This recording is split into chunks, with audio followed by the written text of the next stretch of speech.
All right, welcome back to another session here. My name is Coach John. If this is your first time tuning in, welcome. I'm the head coach here at Freedom Nutrition Coaching, and I always have an interesting topic that I like to talk about. So today we're going to talk about lifestyle changes and where to start. And I think the reason why I wanted to touch on this tonight is because, look, making a lifestyle change is actually pretty challenging, especially if you want to transform many things at once, right? Because it's very rare that, we're just going to change like one variable here. We're actually, when we talk about lifestyle, we're trying to change how we live. And if we think about it, I like this idea of thinking about it not as a resolution, but really as an evolution of who you are as a person. So when we think about the resolution idea here, what we're talking about is, hey, the new year hits, and I'm going to try and change everything all at once and just go as hard as I can to get there as fast as I can.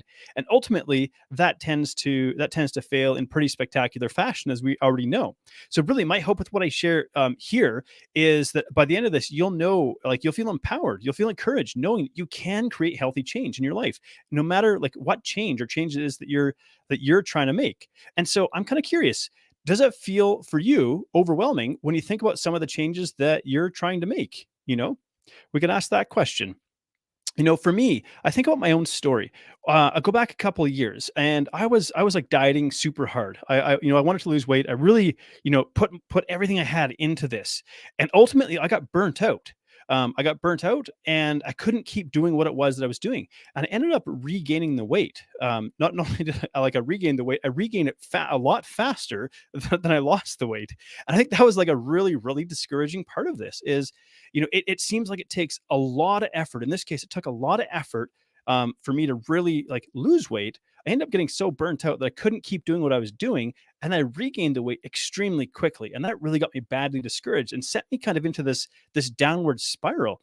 And I really, it's like I started to feel like overwhelmed at the reality of trying to create like real change in my life. Like if I actually want to do this, I felt like if I tried as hard as I could and I couldn't make it last, like what can I do? What could I do to actually make this happen? And so the reality is, and you're not alone if you feel this, like sometimes it can feel quite discouraging when we're actually trying to create change. So thinking about this idea of overwhelm. I like to think about overwhelm as, or here's what I say: trying to solve all my problems all at once in my head. And thankfully, there's a better way to do this, and we're going to talk about that today. But thinking a little bit about like your relationship with food, because I think that's an interesting place to start. Um, do you feel at peace with food, or does it feel like a struggle for you? How does that feel? Um, Really, like, have you maybe you've tried many different diets, or made many attempts to lose weight and kind of get healthy. Because what we know is ultimately, if we look at this over a longer period of time, get past the 3 months, the 1 month, the 2 month, that sort of thing, and we look at this over a longer window of time, what this really boils down to is like the day-to-day choices that we make are going to influence whether or not we like maintain vitality as we age. In other words, we still feel like alive and vibrant and energetic as we're aging. Or the flip side is, are we going to develop, life-shortening illnesses or disabling conditions, things like, like heart disease and diabetes and high blood pressure, or even something like a stroke? And so I think what this really boils down to is, I like to call this the gap. So maybe like you understand exactly what it is in terms of knowledge. You know exactly what you need to do to enjoy this, this healthier, this happier life. We could say, carve out time to exercise. Maybe we find a way to sort of dial back the stress a bit. We know that maybe I could probably stand to eat a little bit better. But there's kind of one hitch here. There's one thing that trips us up, and that is, well, maybe we haven't done it yet. And this is that gap that I'm talking about. This is that gap that we want to close. This gap between knowing and doing. Because really, I think the biggest hurdle that we face is inertia. This feeling of being stuck. And part of what keeps us stuck is we look at the magnitude of the change that we're trying to make. So let's say you have a really big objective, like I want to lose 50 pounds. But when we stare at that feels really overwhelming. It feels really, really big, especially if you've tried in the past before, and maybe you even lost weight and gained it back. So when we're looking at this, like it's like, wow, this feels really big, and that can freeze us. So that gets us to feeling stuck. So here we are, knowing what to do. So we have the knowledge in our head. I know what to do, but we're feeling stuck because we're staring at the size of the problem. And in reality, like, yeah, it's not easy to to change ingrained habits. Let's say maybe you drive everywhere instead of walking. It's easier to grab a donut than it is an apple, you know. But what we want to think about is, again, we want to break free from this idea that we have to do everything all at once. I often ask my clients this question. How do you eat an elephant? And the elephant is like a metaphor for a big change that we want to create in our life. And they all know the answer, right? It's one bite at a time. And so, what we want to think about here is, what are some actual practical strategies that we can put into practice that help us like put healthy change, into action. And it is possible to do this. And so I like to think, well, how do we get change to stick beyond the initial motivation, right? Because we think again about like whether it's a Monday, the first of the month, a new year, things like that. There's often when we start out, there's a surge in motivation, but it's really hard to get it to stick. And that's the question we want to answer: is how do you get it to stick? And that's why I touched on earlier. I said think about it like not as like a resolution or this Monday thing, but as an evolution of you as a person. And really, this leads into kind of this key take home points that I want to share with you here. And whenever I share things like this, I'm going to share 3 or 4 things here, maybe a couple more if they come to mind. But when you listen to this, what I want you to think about is listen with an open mind, and just listen to like what resonates with you, what sticks with you. It's not that you have to do everything that I share here, but if I share a few things, one might stick with you, and then you can decide, okay, well, what do I want to do with that? And so let's dive into this. For me, like the first thing I think about is ask a big question. And sometimes that's actually can be a really daunting thing to do, to ask ourselves this big question, like what would this actually mean for you? Part of the reason I think, I think to myself, okay, so why is it that we might be afraid to ask this big question? And that is maybe we're afraid of the disappointment that we might feel if we think about, I've tried and I haven't got there. We're afraid of the pain of disappointment. So that actually scares us from even asking that big question. But if you can have the courage to ask this, what would this really truly mean for you if you were to if you were to actually succeed at creating lifestyle change? And really, there's no right or wrong answer here, but you want whatever it is that you come with, even right now, like whatever it is that you come up with, you want this to be something that feels actually meaningful. You want to feel an emotional connection to this. You could ask, like, do I have a big dream that actually matches up with my goal? Whether it's scuba diving or running a marathon, climbing Mount Kilimanjaro. I think that's a cliched one, but it'd be kind of cool to climb it. Getting back into, maybe I call it like shopping in your closet again. You have all these clothes you used to wear that you don't wear. Maybe it's cutting back on blood pressure medication. Playing games. Like I think about how I want to be able to play with my son as he gets older and he grows and gets bigger and stronger. And the thing is, when we're asking a big question here, don't get hung up on if you can't exactly articulate. It's not like you have to have the grand answer to the universal problem here, but you want a starting point. You want something big enough that you go, I am willing to be uncomfortable as I move forward with this, because you can always adjust. Like you're not married to this, but you want something that really does genuinely light a fire under you. Because if you can find something meaningful, if you can find like a bigger emotional connection to this, here's why I really want to do this. Even if it's going to change over time, what that does is that actually gives meaning to your actions. Because the reality of creating change in the day in and day out is often not very glamorous, right? It can be a little bit even monotonous, because we're going to be doing a lot of the same things kind of over and over again. And so we want to think about but if we can attach like a deeper kind of more emotional meaning to this, then we're more likely to make it stick. So, number one, we say, ask that big question. What is it actually going to mean to you? And then we can think about, we want to make a plan that's going to stick. So let's take one step back and go, what have you in the past said? Something like, well, I'm going to do this. You make a verbal commitment to yourself, or at least like a mental commitment to yourself. I'm going to do this. And then you don't follow through with it. And then you feel disappointed because you're like, well, why didn't I follow through? I had this plan. I said I was going to do it, but I didn't do it. What was it that stopped me?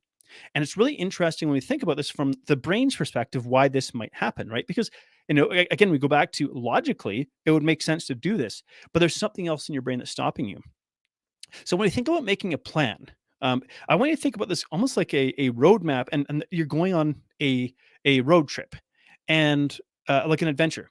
And I want to throw like one of those sort of side analogy in here, because my wife and I took a trip across Canada 2 years ago, and it's like when we hit construction, we didn't turn around and like go back to where we started. Right? We just went around it. We had a bit of a detour that slowed us down. It was a bit annoying or whatever, but we just carried on. And when we can think about trying to create lifestyle change like this, where there's going to be that construction or an accident or whatever, there's something that detours us off the path we thought we were going to go down, but you don't turn around and drive all the way back to your starting point. So when we think about creating a plan that's going to stick, you know, what we can ask the question, well, what will help this to actually stick? Well, when you make a plan, you actually want to be specific. Just like if you make a road trip, like you actually have a destination in mind, right? You go, this is where I want to get to. Um, but more importantly, we go, okay, we could break that road trip down into, every day. What's the points that we're going to try and get to? And what are the points that we want to stop to along the way and so on? There's lots we can kind of pull out of this analogy. But um, in the case of us and the plan that we're trying to make here, we want to actually get specific, right? So let's just say you say, well, I want to be more active or I want to exercise more. Awesome.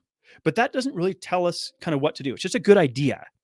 But if you start to do something like write down the time of day, like, hey, on Monday, Tuesday, Thursday, Friday, so 4 days a week at 4 p.m., I'm going to go for a walk for 15 minutes. Well, all of a sudden we go from an idea to here's how I'm going to do that, right? So that's when, and when you make a plan like that, that's a little bit more specific. The thing that you want to ask yourself is this realistic for me? So let's say you go, I'm going to start running for an hour a day, 5 days a week. Well, if you're not a runner, the likelihood of you actually sticking with that is pretty low, right? So you want to, when you get to a specific step, you want to ask yourself, am I confident? Like, is this realistic for me to do this? And if not, like, and when we talk about realistic, like, do you feel like you could do this 9 out of 10 times? Even on a difficult day, could you do this, right? Because you can always build on it. You can always make it bigger on days you have a little bit more time or a little more energy or whatever. But 9 times out of 10, even on tough days, can I do this? And if you're not a 9 out of 10 confident or 10 out of 10 confident, it's like start with a smaller step. You want to start with something that you feel like really like 9 out of 10 or 10 out of 10 confident that you can do this, because it's really important in the beginning, especially to feel like you're building a winning streak, to feel like you're building something that you can keep doing.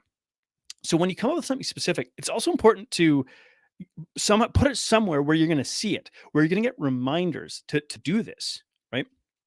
So you could, write it down and put it on your fridge. You could make it the what do you call it? The screen thing on your phone, wallpaper on your phone or on your laptop or something like that. Something that reminds you each day, this is what I want to do. Um, and so that's about making a plan. But if we want to take it one step further, we could say, okay, like, have you ever? I'm sure you've heard this.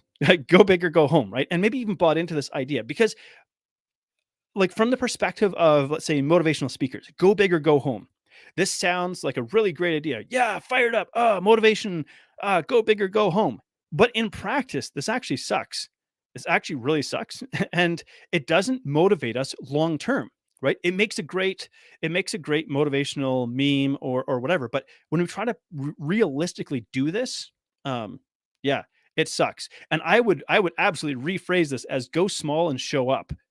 Go small, no matter how small you have to be. Go small and show up consistently. So, and I'll share another story about my own journey.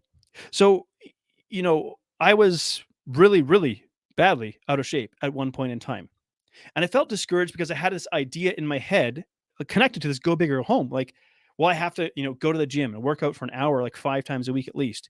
And that felt really daunting for me. Part of it was like I was intimidated about even going to the gym because I'm like, I'm going to see people there and they're going to be in really good shape and I'm in horrible shape and they're going to be judging me and all of these things that I was struggling with, you know. So then I said, okay. But what I was doing is I was focusing on what I couldn't do or what I felt like I couldn't do. And that doesn't help us to move forward. So if we can focus on, well, what's the thing that I could do? So for me, I decided, okay, I don't care if the only thing I do is literally like one push up, or I don't care if the only thing I do is just like drive to the gym parking lot. I'm going to take whatever that action is. I'm going to take it because I'm gonna build the habit that way. And so, maybe you have some short-term actions. Maybe you've had that you've answered that big question. So you kind of have a bigger vision of what this means. Now you want to break it down into like manageable steps that you can really like specify or you can measure. So again, go back to you want to be more active, and maybe your goal was to get to 5 30-minute sessions a week. But in the beginning, it's too difficult to consistently do. So you could break that down. What if it's like 1 to 3 10-minute activity bursts out a day, or even just one 10-minute, per day? If you say, hey, I want to eat healthier, well, maybe you could just swap something like, swap out a dessert for fruit or yogurt at the end of the meal. Just start making these little changes that feel like it's something that you can do. And so to kind of add to that a little bit, 'cause the next thing I think about is really pick one habit or one change at a time. So, like maybe you have an unhealthy habit that you think that you would like to break. The It's funny because there's a quote out there by it gets attributed to Warren Buffett, but maybe I don't know if he originally said it, but it goes something like the chains of habit are too light to feel until they're too heavy to break. And that's like a really interesting quote. And I've often said if you ever wonder how powerful habits are, try to break one. And then you discover that wow, these are because this is actually what our brain does is our brain forms habits, it forms repeated patterns of behavior. And so when you think about maybe you've got this unhealthy habit you want to break, but that habit didn't form overnight. It developed over the course of time. So this idea of trying to maybe replace that unhealthy behavior, it's also going to take time. And what happens or what trips us up is if we go back to this sort of resolution type mindset where I'm going to change everything all at once.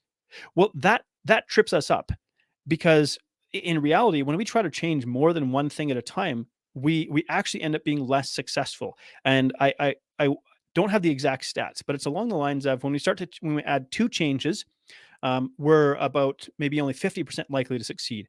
Three changes, it gets down to like 30% likely. Four changes, you're getting down to below 10%, and five changes, you're like 0%.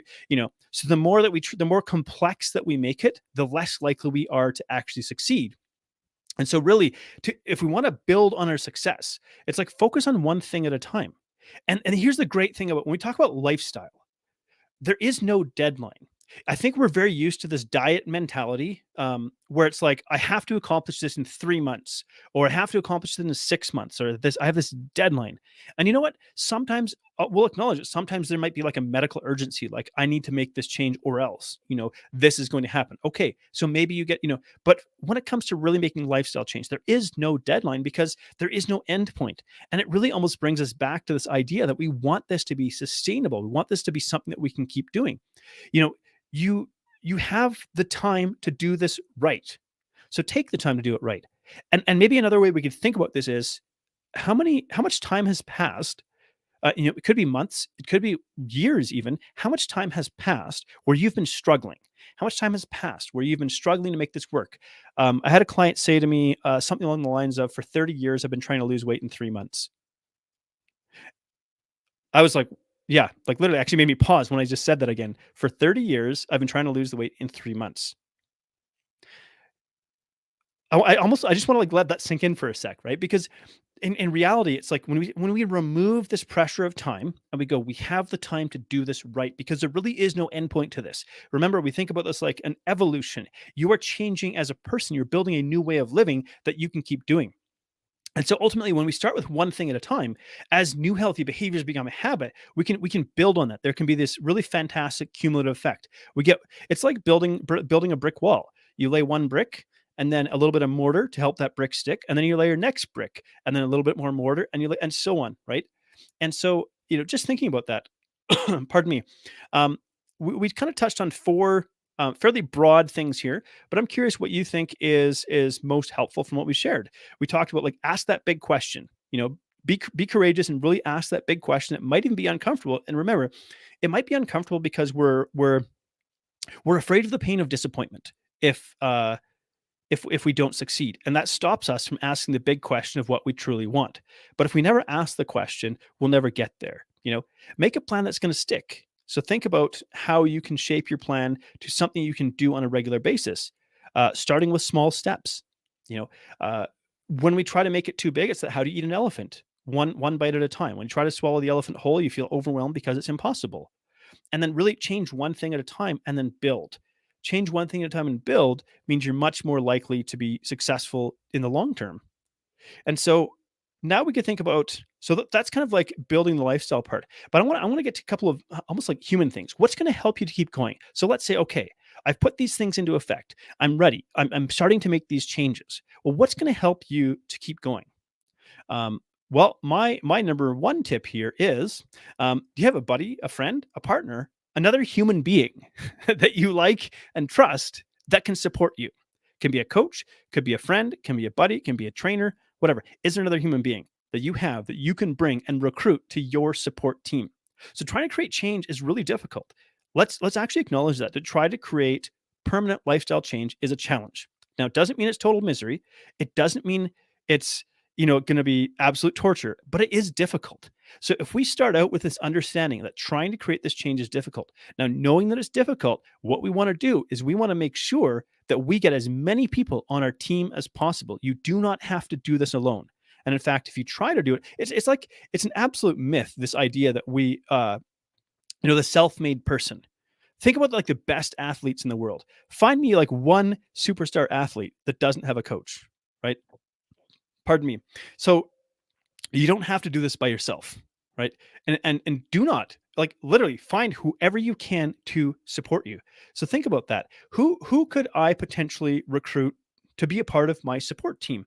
And can I get them to, is it a friend? Is it a coworker? Is it a family member, a partner? Just somebody on your journey that's going to help you stay motivated and accountable.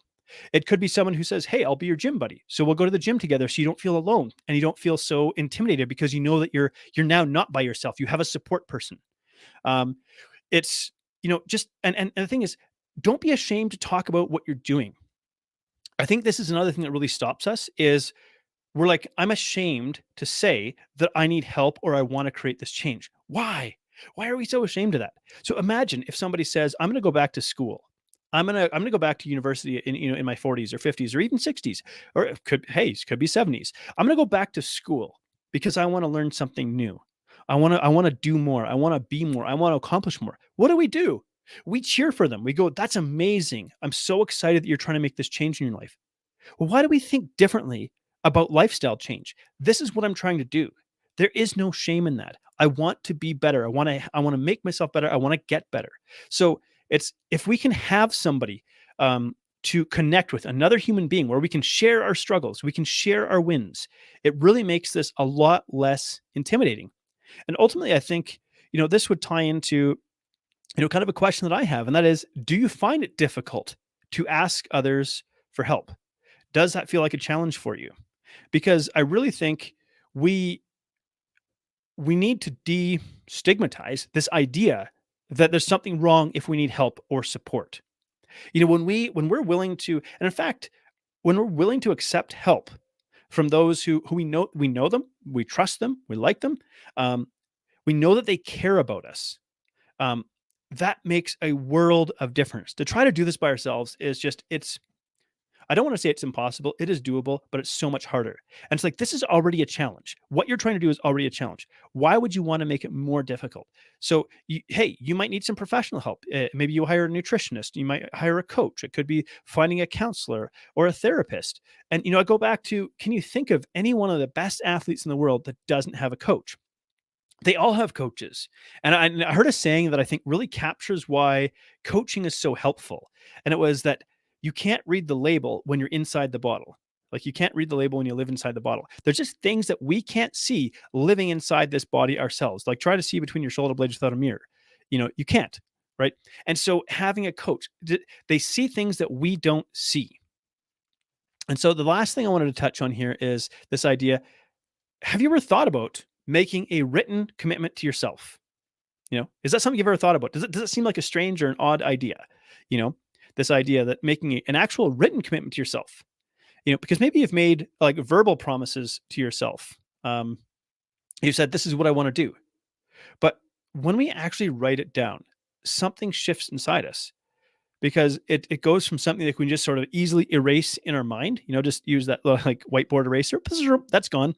Now it's something we put on paper, and then and we go back to finding support. It's like, write this down and then connect it, connect to someone, share this with, this is what I want to do.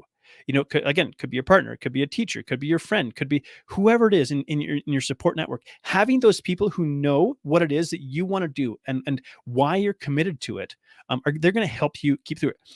Now, the thing is, we want to be specific about the change that we want to accomplish and why it matters to us. And that always goes back to the beginning about asking that big question. And so, what would a statement of commitment potentially look like? We could say, for example, for my first step, I'm going to make a commitment to my health by taking a walk 2 days a week. Okay, so that's the first step. But then we would say, this is my first step to bigger change. I'm doing this because it's a stress reducing activity every day, and I want to live with less stress in my life. Now, there's a bonus here because it also connects me to this habit of getting exercise on a regular basis. Now, I really want to do this because I want to sleep better. I want to have more energy. I want to have a better mood. I want to be more patient with my friends and my family and my kids, you know. And so what we're doing here is it starts with, saying, this is my first step. This is what I'm going to take. This first step then connects to a bigger change that I want to achieve. And ultimately, I want to do this because here's the real reason why this means something. So when we can connect it to a bigger sense of meaning, ultimately what this does is it takes the small daily steps that we're doing, and it's not just some sort of mind-numbing repetition we're doing. Every step is like that brick in the wall. It's I am doing this because it's a part of something bigger. And we go back to, connect with that buddy, connect with a partner, consider hiring a coach, share this commitment with a trusted person in your support team. Because when you put these pieces into place, it really, like, truly becomes almost impossible to fail. So just to tie everything together, here's how I'd like to kind of finish this. So making the changes that you want will take time, and it will take commitment, and it's going to challenge you, but you can do it. Now, when you try to do this, I think this is the biggest thing that I wish people would take home. No one's perfect. Now, we say that, but what do we mean by this? In reality, you are going to have relapses. You are going to fall back into old behavior patterns. That's a part of trying to create change. There's another quote. It goes something like, relapse is to change what exhaling is to breathing. And when I heard that, I was like, whoa. In other words, when we try to create change, because what we're trying to do is we're trying to change a behavior pattern in our brain, right? So we're trying to change this pattern. And when we try to create change, we're going to relapse into old behavior patterns because they're more familiar. Our brain is more used to it. We get tired, we get burnt out, we get stressed out, we've had a busy day. Our brain will default back to the most familiar patterns. This doesn't mean you failed. This doesn't mean that you're hopeless. This doesn't mean that you don't have willpower or determination or things like that. It just means that sometimes your brain goes back to an old behavior pattern in the process of trying to build a new one. And so whether it's, eating a brownie, skipping the gym, just like minor missteps, they're normal. They're okay.